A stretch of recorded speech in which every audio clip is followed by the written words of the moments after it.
រឿងអំណាចចស្នេហ៍សាតានភាគទី11តែសុំទោសផងខ្ញុំមិនស្រឡាញ់មនុស្សប្រុសចាស់ទេផាំងដូចរន្ទះបាញ់កណ្ដាលមុខពាក្យថាចាស់គេមួយម៉ាត់នេះចាក់ដល់បាត់បេះដូងភាពជឿជាក់ដែលតែងតែគិតថាខ្លួនសង្ហាមានមុនស្នេហ៍ក៏ធ្លាក់ចុះបាត់បង់ទំនុកចិត្តសឹងពាក់កណ្ដាលរយអាលជ្រឹមភ្នែកមើលអ្នកខាងក្រោមខ្លួនដែលសម្លឹងមកគេវិញដោយមិនខ្លាចក្រែងទាំងដែលបូមាត់ហាមស្ពុលនៅឡើយលោកម្ចាស់គ្រប់គ្នាហៅលោកថាលោកម្ចាស់ពាក្យនេះសំដៅមនុស្សចាស់ដូចលោកណាស់លោកម្ចាស់ត្រឹមមួយប៉ព្រិចសាតានដែលអ្នកណាក៏ខ្លាចចោអាសំបីតែប្រធានាធិបតីក៏នៅតែគោរពគេបែរជាត្រូវក្មេងស្រីទៅពេលវ័យដៀលចំដោយទឹកដុំសម្លេងរៀបស្មើទៅវិញមែនឬយើងក៏គិតថាវាស័ក្តិសមជាមួយនាងដូចគ្នាតែខ្ញុំអាឡែកស៊ីជាមួយប្រុសចាស់នាងមិនទាន់បានសាករបស់ចាស់ហើយរឹងមាំមិនគួរណាបដិសេធភ្លាមទេថាមិនត្រូវសាកល្បងនាងអាចជាប់ចិត្តជាប់ថ្លើមលូនក្រាបមកសុំយើងទៀតក៏ថាបានគ្រាន់តែគិតក៏ត្រលន់ចង់ក្អួតទៅហើយខ្ញុំគិតថាលោកម្ចាស់គួរតែស្វែងរកចំណីថ្មីទើបសមកុំឲ្យអ្នកអតីយកមកនិយាយពីក្រោយខ្នងថាលោកអាចារ្យឲ្យឈីមន់វត្តមិនពីរោះស្ដាប់សោះយើងមិនធ្លាប់ដឹងទេថាខ្លួនឯងមានពេលទៅខ្វល់ជាមួយសម្ដីគ្មានប្រយោជន៍អស់ទាំងនោះរបស់បើយើងចង់ស៊ីគឺយើងនឹងស៊ីឲ្យបានគេបញ្ជាក់សម្ដីរបស់ខ្លួនដោយការឈ្ងោកទៅលេបត្របាក់បូមាត់ហើមជុំខ្លាំងទូនាងប្រឹងប្រឆាំងក៏កិច្ចមិនរួចដែរទើបបញ្ចេញចង្កូមខំត្របាក់មាត់គេវិញរហូតបែកឈាមដូចគ្នាស៊ីឈាមរបស់លោកម្ចាស់វាគួរឲ្យខ្ពើមខ្លាំងណាស់ម៉ារីនលើកដៃជូតឈាមចេញពីមាត់ដោយការខ្ពើមម្អើមឈាមប្រុសម្នាក់នេះមានក្លិនអាក្រក់គួរឲ្យស្អប់ខ្លាំងណាស់ហើយកំឡុងពេលដែលរយអាលកំពុងភាំងនឹងពាក្យចាក់ឆ្កៀបេះដូងនាងក្រមុំក៏រើខ្លួនគេចចេញពីក្រញាំបិសាចយ៉ាងលឿនហើយប្រញាប់ចាក់ចេញពីទ្វារនរកនេះតែវាមិនងាយស្រួលឡើយចង់គេជឿរ៉េនសាគេញើបអង្គុយក្នុងកាយវិការងាយតែភ្នែកគឺបាញ់ទៅរកកូនក្តាន់តូចដែលកំពុងឆ្លេឆ្លារកផ្លូវគេចខ្លួនក្លាហានណាស់ដែលហ៊ានធ្វើឲ្យគេមានរបួសនាងមិនបានខ្វល់ពីសម្ដីត្រជាក់នោះដឹងតែម្យ៉ាងគឺចាក់ចេញពីទីនេះកាន់តែលឿនកាន់តែល្អជឿទេបើនាងហ៊ានតែឈានមួយជំហានទៀតយើងនឹងឲ្យនាងដេកធ្ងោដល់ដាច់ខ្យល់ស្លាប់កាយវិការស្ងប់ដូចសមុទ្រស្ងប់តែបង្កប់នៅភាពកំណាចដូចព្យុះកំបុតត្បូងដែលអាចបោកបក់ឆក់យកជីវិតត្រឹមមួយប៉ព្រិចភ្នែកដូចមានតេឡេបញ្ជានាងតូចឈប់ស្ងៀមថ្មឹងមួយកន្លែងកុំរឹងរូសជាមួយយើងមិនមែនជាមនុស្សពូកែអត់ទ្រាំនោះទេនាងអាចនឹងជួបរឿងដែលស្មានមិនដល់លោកម្ចាស់ចង់យ៉ាងម៉េចរត់គេចក៏មិនរួចអីចឹងមានតែប្រឈមមុខបិសាចម្នាក់នេះមិនដោះលែងនាងដោយញីឡើយម៉ារីនបែរក្រោយងើបមិចមើលគេចំពន្លឺភ្នែកនឹងថឹងមិត្តស្រួចគ្មានភាពភ័យខ្លាចតែជីចំហាយស្អប់ខ្ពើមយ៉ាងខ្លាំងយ៉ាងម៉េចយើងចង់យ៉ាងម៉េចទៅរ៉េនសានាងពិតជាទាសករដែលធ្វើឲ្យយើងចាប់អារម្មណ៍ខ្លាំងជាពិសេសពិតមែនមិនសោកស្ដាយទេដែលយកនាងមកទីនេះគេសាច់តិចទាញបារីមកជួបបង្ហុយភ្នែកមើលនាងមិនព្រិចដូចអ្នកជំនួយកំពុងពិនិត្យទំនិញលោកម្ចាស់ស្គាល់ខ្ញុំលោកដឹងថាខ្ញុំជាអ្នកណាមែនទេមានអ្វីដែលមនុស្សដូចជាយើងមិនដឹងទៅ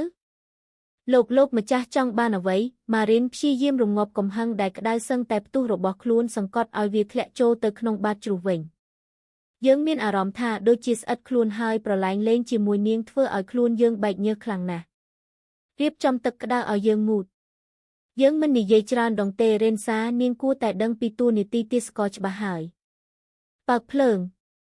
វាងឹតណាស់បើកភ្លើងបានទេដោយអស់ជំរើសនាងមានតែស្របតាមប្រញាប់ធ្វើឲ្យរួចរាល់ហើយក៏ប្រញាប់ចេញទៅវិញគឺចប់រឿងចំណែករឿងផ្សេងនាងនឹងស្វែងរកដោយខ្លួនឯងជាងសួរបិសាចដូចគេមិនឆ្លើយតែក៏ព្រមធ្វើតាមមិនដល់1នាទីផងភ្លើងក្នុងបន្ទប់ទាំងមូលក៏ជះពន្លឺឡើងទើបធ្វើឲ្យនាងក្រមុំដែលនៅទីងឹតជាយូបិទភ្នែកព្រោះមិនទាន់សាំនឹងពន្លឺមុននឹងបើកឡើងវិញសន្សឹមហើយអ្វីដែលនាងបានឃើញពេលភ្នែកស្រឡះបង្អាក់សកម្មភាពនាងឲ្យជាប់គាំងមួយកន្លែងរាងខ្ពស់មាំស្មើបើកធំមានអំណាចក្នុងឈុតពណ៌ខ្មៅពិតជាស័ក្តិសមនឹងរូបរាងសម្បូរបែបនេះណាស់តែក៏មិនតាក់ទាញដូចរង្វង់មុខត្រជាក់នោះដែលពិសេសកែវភ្នែកប្រផេះមុតស្រួចដូចព្រានកំណាចមួយគូនោះហាក់ដិតដាមជាខ្លាំងវាប្រហាក់ប្រហែលណាស់តែនាងមិនចង់ចាំសោះកាន់តែគិតក្បាលរបស់នាងក៏កាន់តែឈឺពើតខ្ទប់ទើបនាងត្រូវបិទភ្នែកសម្រួលអារម្មណ៍ហើយធ្វើតាមបញ្ជារបស់គេដោយមិននិយាយអ្វីទាំងអស់ទុកឲ្យរយអាលអង្គុយជួបបារីតាមមើលដំណើររវល់រវន់ក្នុងសម្លៀកបំពាក់ស្រីបម្រើទាំងទឹកមុខពិបាកស្មានបន្ទប់ទឹកម៉ារីនចាប់ផ្ដើមលាយទឹកចូលក្នុងអាងត្រាំដោយភាពស្ទាត់ជំនាញរហូតដល់នាងនឹកឆ្ងល់ខ្លួនឯងថាដឹងពីរបៀបប្រើឧបករណ៍ទំនើបទាំងនេះដោយរបៀបណាតែក៏មិនចម្លែកព្រោះនាងជាស្រីបម្រើមិនអីចឹង ហើយដោយសារតែនាងរវល់គិតនោះឯងទើបមិនបានចាប់ផ្លឹកពីវត្តមានមនុស្សម្នាក់ទៀតដើរចូលមកក្នុងបន្ទប់ទឹកក្នុងសភាពអាក្រាតកាយបង្ហាញដើមដៃធំមានស្នាមសាក់ជាច្រើនប្រដេញមកដល់សាច់ដើមទ្រូងហាប់ណែនមានរោមខ្មៅក្រាស់និងសាច់ដុំក្បាលពោះទឹករលក8ផ្នត់រឹងមាំគួរឲ្យចង់ស្ទាបអង្អែតែរបស់ដែលគួរឲ្យភ្ញាក់ផ្អើលរហូតធ្វើឲ្យស្រីកន្លះផែនដីជ្រួលជ្រើមចង់គ្រប់គ្រងគឺស្ដេចនាគសំយងចុះក្រោមនោះវារឹងមាំមានអំណាចមិនខុសពីម្ចាស់រយអាល់ចូលមកឈរពីក្រោយកាយស្ដាងដែលកំពុងអន់ងើបនៅអាងត្រាំទឹកដោយចេតនាហើយក្រហមសួររួចយឺនៅសម្ដីកំបុតបន្លឺក្បែរត្រចៀកធ្វើឲ្យនាងក្រមុំភ្ញាក់ព្រឺតងើបឈរត្រង់ខ្លួនហើយរហ័សបែរក្រោយមើលតែក៏ត្រូវអូលោកម៉ារីនរឹងខ្លួនស្ដូកនឹងរូបរាងអាក្រាតចំពោះមុខដល់ថ្នាក់ធ្វើអ្វីលែងត្រូវភ្នែកបើកធំមុខក្រហមងាំងដូចម្ទេសទុំបេះដូងលោតញាប់រំខានរោគចិត្តច្បាស់ណាស់ខ្ញុំរៀបចំរួចហើយនាងក្រមុំជាប់គាំងមួយសន្ទុះទម្រាំតែអាចហៅស្មារតីដែលរត់ខ្ចាតខ្ចាយមកវិញបាននាគមុខកេកនិយាយប្រាប់គេរួចក៏ចាក់ចេញភ្លាមទាំងខ្លួនញ័រចំប្រប់តែខំធ្វើទឹកមុខធម្មតាបំផុតនាងទទួលស្គាល់ថារាងកាយរបស់គេសិចស៊ីសម្បូរបែបជាទីប្រាថ្នារបស់មនុស្សស្រីប៉ុន្តែមិនមែននាងឡើយសម្រាប់នាងវាគួរឲ្យស្អប់និងអើមក្នុងពេលតែមួយអ្នកណាឲ្យនាងទៅដៃក្រាស់ស្រវាចាប់ដៃរាវច្របាច់ខ្លាំងរួចទាញកញ្ឆក់ឲ្យនាងត្រឡប់មកវិញស្របពេលចង្កេះតូចត្រូវក្រសោបជាប់ទាញឲ្យពិតនាងមាត់អាងដោយមានគេតាមចូលមកប្រជាតិបិទយកខ្យល់ដង្ហើមបរិសុទ្ធចេញពីជុំវិញខ្លួននាងអស់ចង់បានអីទៀតម៉ារីនក្រញែងខ្លួនមិនឲ្យគេប៉ះទឹកមុខបង្ហាញពីការមិនពេញចិត្តងូតទឹក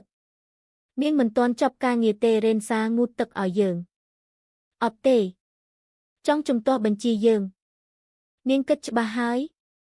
ឲ្យអ្នកផ្សេងងូតឲ្យលោកទៅ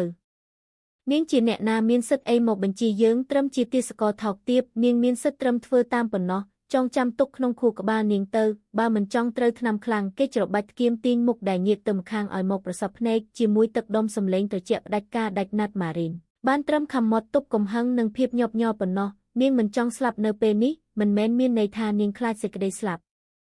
នាងគ្រាន់តែចង់ស្វែងរកការចងចាំដែលបានបាត់បង់ត្រឡប់មកវិញចង់ដឹងថានាងមានគ្រួសារដូចគេដែរទេ